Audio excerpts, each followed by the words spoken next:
Why is Africa poor despite its vast natural resources? Africa's wealth and natural resources has not translated into widespread economic prosperity due to several factors.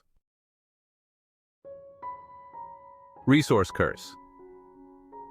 Many African countries suffer from the paradox of plenty, where resource wealth leads to corruption, weak governance, and economic instability rather than broad development.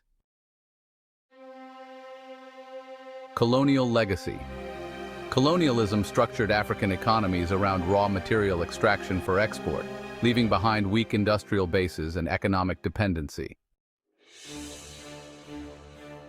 Corruption and poor governance. Mismanagement of wealth, lack of accountability, and leaders prioritizing personal enrichment over national development hinder progress. International exploitation. Multinational corporations and foreign governments often engage in exploitative trade deals, resource extraction, and debt traps that limit Africa's wealth retention. Lack of infrastructure and industrialization. Weak manufacturing and technological bases make many African economies reliant on exporting raw materials instead of producing value-added goods. Are there international syndicates or countries holding Africa down?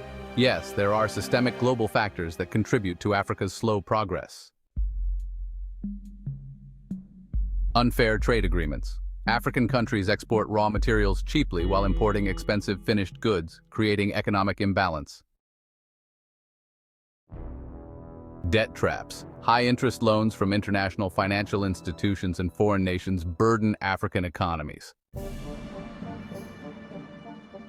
Foreign interference. Powerful countries sometimes back leaders who serve their interests rather than the people's, preventing true economic independence. Illegal resource exploitation. Smuggling of minerals like gold and diamonds, often involving foreign actors, deprives Africa of revenue. However, Africa's internal challenges, such as governance issues and economic mismanagement, also play a role. Top 5 richest African countries and their growth challenges. As of recent data, the top 5 African economies by GDP are: Nigeria, rich in oil and natural gas but faces corruption, poor infrastructure, and economic mismanagement. South Africa, industrialized but struggles with high inequality, political instability, and slow economic reforms. Egypt, strong in tourism, manufacturing, and trade, but deals with inflation, debt, and governance challenges.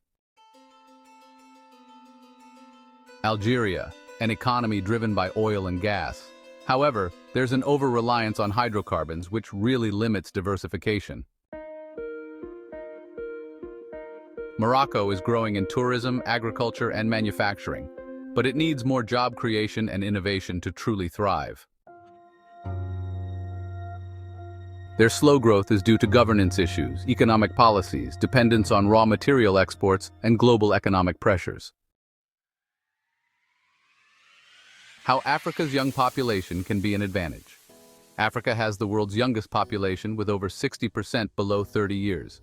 This can be a major advantage if properly harnessed. Workforce powerhouse.